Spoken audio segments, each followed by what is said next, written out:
अपने previous lecture में अपनों ने सेकेंड ईयर में टिश्यू कल्चर के बारे में बताया था, प्लांट्स डीएनए और मॉलिक्यूलर बायोलॉजी के बारे में। आज अपन पढ़ेंगे जेनेटिक मटेरियल। जेनेटिक मटेरियल अपन सबको पता है कि DNA and RNA is the genetic material. DNA का पूरा नाम है deoxyribose nucleic acid and RNA का पूरा नाम है राइबोज न्यूक्लिक एसिड। ये दोनों जो मटेरियल है डीएनए और आरएनए, ये दोनों इम्पॉर्टेंट मटेरियल हैं। और डीएनए जो है वो किसने डिस्कवर किया था सबसे पहले? वाटसन एंड क्रिक ने। Watson and Crick. It is discovered by the Watson and Crick. और ये एक डबल हेलिकल स्ट्रक्चर है और किस फॉर्म में रहता है? सुपर कॉइल फॉर्म में। It is found in the super coiled structure. क्योंकि वैसे तो डीएनए बहुत बड़ा होता है, इसलिए ये बहुत ज़्यादा सुपर कॉइलिंग फॉर्म में मिलता है। डबल हेलिकल स्ट्रक्चर है, जो एक स्ट्रैंड है इसका वो 3 to 5' होता है और दूसरा स्ट्रैंड इसके ऑपोजिट होता है 5' to 3'। और इनके बीच में जो होते हैं वो नाइट्रोजिनस बेसेस जुड़े रहते हैं और एक हेलिकल सिड्डीनुमा टाइप स्ट्रक्चर बनाते हैं। जेनेटिक मटेरियल के कारण ही जो कैरेक्टर्स हैं वो एक जनरेशन से दूसरे जनरेशन में ट्रांसफ़र होते हैं और सेम टाइप की जो स्पीशीज़ है वो जनरेट होती है। और डीएनए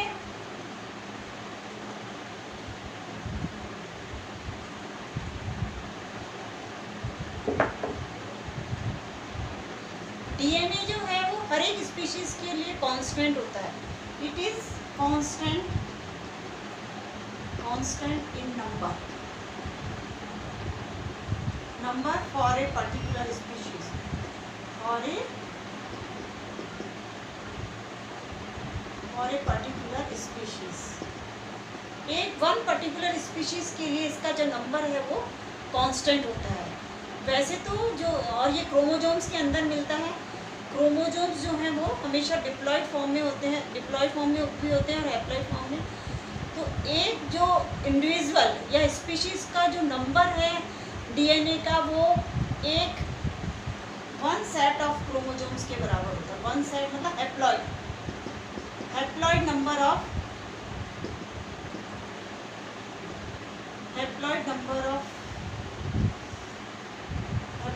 ऑफ क्रोमोसोम जिसमें कि डीएनए प्रेजेंट है। तो total number of DNA found in the haploid chromosomes is called the C value. इसको हम क्या कहते हैं? C value. और दूसरा number of haploid DNA is constant for a particular species. और उसको हम टोटल नंबर ऑफ जो न्यूक्लियोटाइड्स होते हैं एक हैप्लॉयड नंबर के क्रोमोसोम्स में, वो हर एक स्पीशीज़ के लिए कांस्टेंट होते हैं और उसको हम जीनोम भी कहते हैं।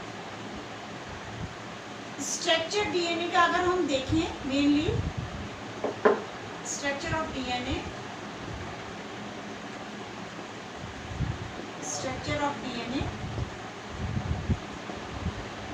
के स्ट्रक्चर में main 3 important DNA and RNA. Plant viruses को छोड़ के डीएनए सभी स्पीशीज में मिलता है, खाली प्लांट वायरसेस में जो है वो आरएनए मिलता है। और डीएनए का जो स्ट्रक्चर उसमें मेन 3 डीएनए आरएनए में 3 इंपॉर्टेंट कंपोनेंट्स होते हैं। First is the nitrogenous basis.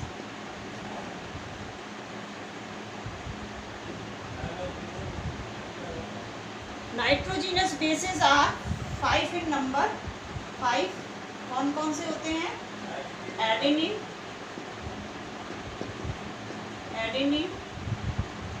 Cytosine, guanine, thymine and uracil. Adenine, cytosine, guanine and thymine, these all are found in the DNA. ये चारों जो हैं वो डीएनए के अंदर मिलते हैं। और आरएनए में थाइमिन की जगह है वो यूरेसिल मिलता है। तो अगर हम डीएनए की बात करें तो उसमें मिलता है adenine, cytosine, guanine and thymine. और अगर हम आरएनए की बात करें तो उसमें मिलता है adenine, cytosine, guanine and uracil. तो instead of thymine uracil is found in the RNA. दूसरा कंपोनेंट जो है वो इसका है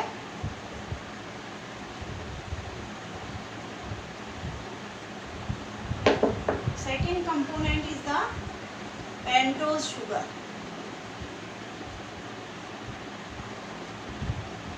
pentose sugar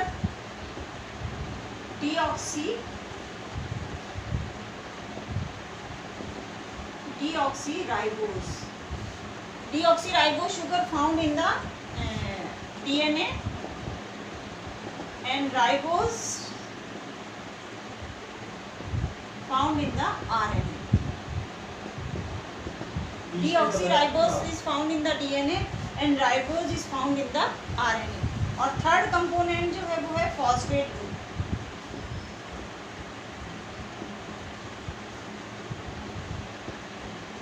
third component is the phosphate group और ये तीनों मेन कंपोनेंट मिलके बनाते हैं DNA and RNA. When nitrogenous formation of nucleosides,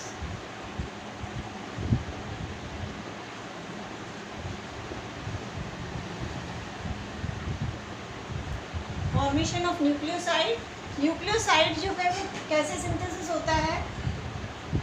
when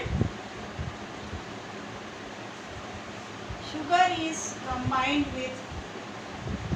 combined with base, nitrogenous base.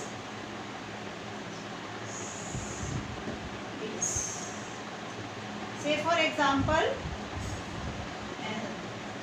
adenine plus deoxyribose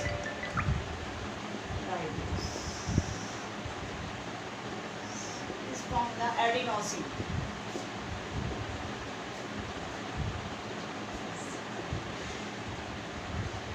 Second, when cytosine combined with this sugar, it forms the cytidine.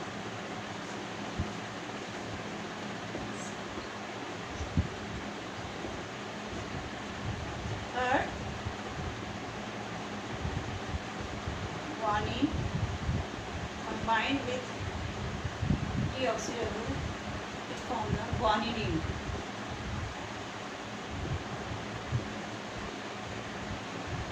And fourth is the thymine plus sugar, it forms the thymidine.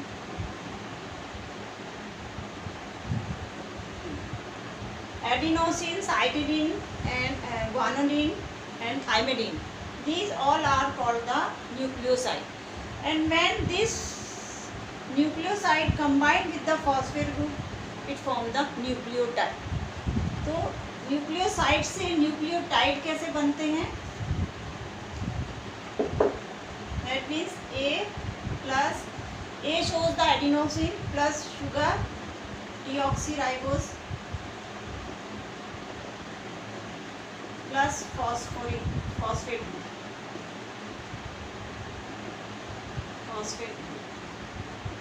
This is from the adenine deoxyribose plus from the nucleotide. अब यहाँ पे nucleotide कैसे बनता है?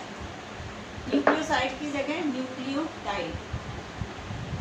Nucleoside तो बनता है दो चीज़ों से मिलके, sugar plus base, nitrogenous base.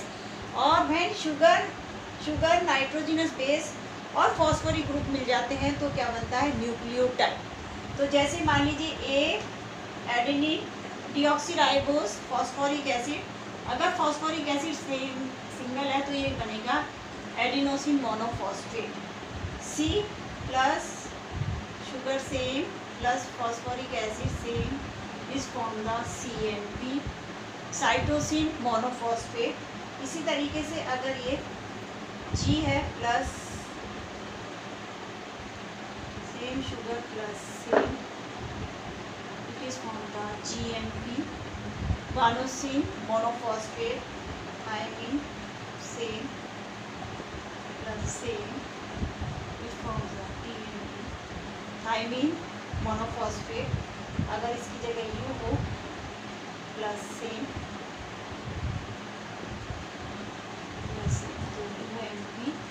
Uracil monophosphate. तो these are the nucleotide.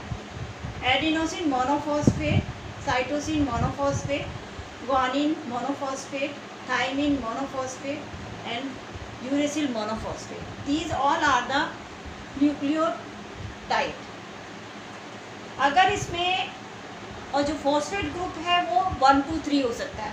जब 1 होगा तो इसको मोनोफॉस्फेट बोलेंगे, और जब 2 होगा तो ADP बोलेंगे, और अगर 3 फॉस्फेट ग्रुप होंगे तो उसको हम ATP बोलेंगे. Adenosine triphosphate and cytosine triphosphate अगर 3 ग्रुप्स होंगे.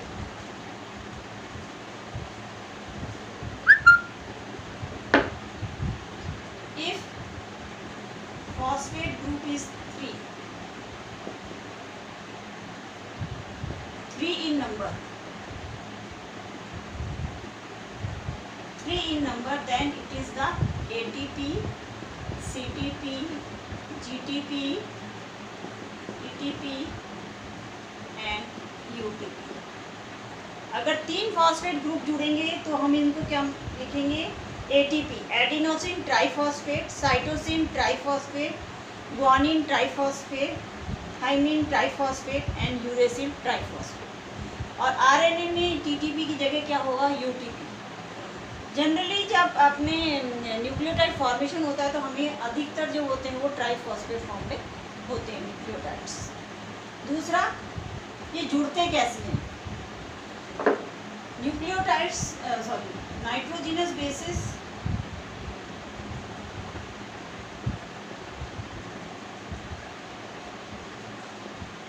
टू टाइप्स, 5 इन नंबर तो मैंने आपको बताया था, और 2 टाइप्स के होते हैं, प्यूरिन्स एंड पिरामिडिन्स.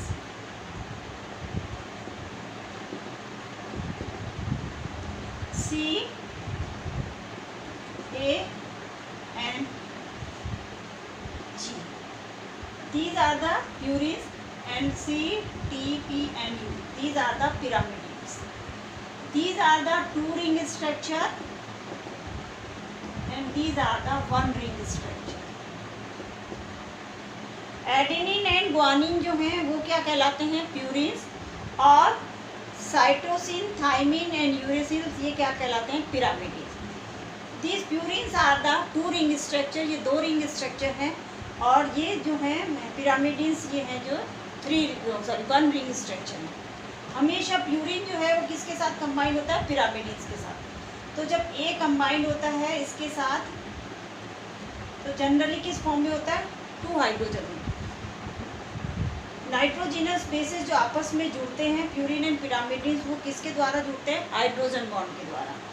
और ये जो एडिनोसिन जब एडेनिन जब इससे जुड़ता है थायमिन से, तो कौन से बॉन्ड बोलते हैं? हाइड्रोजन बॉन्ड, और डबल होते हैं, 2 इन नंबर होते हैं. और जब साइटोसिन ग्वानिन से जुड़ता है तो 3 हाइड्रोजन बॉन्ड मिलते हैं. तो हमेशा ये ध्यान रखिए कि प्यूरिन जो है वो पिरामिडिन से कंबाइंड होता है, और A combined with the T, उनके बीच में 2 हाइड्रोजन बॉन्ड मिलती हैं, and C combined with the G, और इनके बीच में 3 हाइड्रोजन बॉन्ड्स मिलते हैं. और ये दोनों मिलके क्या बनाते हैं? Double helical structure. इसमें इस तरीके से DNA का डबल हेलिकल स्ट्रक्चर बनता है. इस तरीके से 5' to 3', 3' to 5', और इस तरीके से इसमें C यहाँ पे इस तरीके से. और बिल्कुल जो DNA मिलता है वो कैसे मिलता है? सुपर कॉइल्ड अवस्था में, इस तरीके से सुपर कॉइल्ड. और सुपर कॉइल्ड स्ट्रक्चर होने के कारण इसमें क्या बन जाती है? ग्रूव. क्या बन जाती है? ग्रूव्स.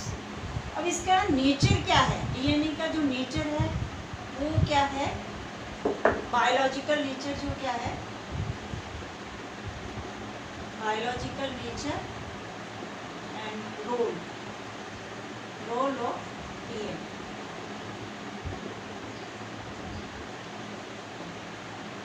ये तो हमें पता ही है कि DNA है वो जेनेटिक मटेरियल है, खाली प्लांट वायरस को छोड़ के, और प्लांट वायरस में जो है RNA is the genetic material. Genetic material है सबसे इम्पॉर्टेंट, तो इसका ये है ही जेनेटिक मटेरियल है। दूसरा सुपर कॉइल्ड फॉर्म में मिलता है, super coiled form, super coiled form. तीसरा ग्रूव्स आर प्रेजेंट,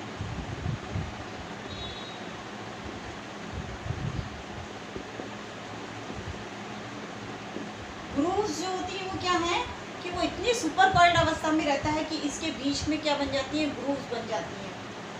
और रोल क्या है इसका और इसमें म्यूटेशंस भी मिलते हैं। अगर हम देखें तो डीएनए के अगर एक नाइट्रोजिनस बेसिस में चेंज हो जाता है तो उसको हम क्या कहते हैं, म्यूटेशन। इनहेरिटेंस कैरेक्टर्स मिलते हैं कि अगर चेंज होने से, इनहेरिटेंस मतलब एक जनरेशन टू दूसरे जनरेशन में ट्रांसफर होना। डीएनए इज नेचर, कैसा नेचर है, inheritance, DNA inheritance, inheritance, DNA mutations, mutations मिलते हैं। अगर एक भी नाइट्रोजनस बेस चेंज हो जाएगा तो वो म्यूटेशन कहलाता है और वो एक जनरेशन से दूसरे जनरेशन में ट्रांसफर होता है। तो ये सारा जो है इसका नेचर है, बायोलॉजिकल नेचर है डीएनए का। DNA replication, DNA same copies बनाता है रेप्लिकेशन के द्वारा, डीएनए रेप्लिकेशन, और रेप्लिकेशन बना के सेम कॉपीज ऑफ डीएनए की बनाता है। इसके अलावा रोल, मेन जो रोल है डीएनए का वो क्या है, सबसे इम्पॉर्टेंट रोल जो डीएनए का है वो क्या है, synthesis of messenger RNA, synthesis of messenger RNA. Messenger RNA क्या है, मैसेंजर जैसे नाम ही सजेस्ट कर रहा है कि ट्रांसफर ऑफ द मैसेज, जो कि मैसेज को भेजता है। तो जो मैसेंजर आरएनए है वो किससे बन रहा है, डीएनए से। तो सेम कॉपीज डीएनए से जो बनती है वो कैसे बनती है, मैसेंजर आरएनए की, तो वो किससे बनती है, डीएनए से। तो डीएनए का जो एक स्ट्रैंड है वो क्या बनाता है, मैसेंजर आरएनए। और दूसरा इसको, उस प्रोसेस को हम क्या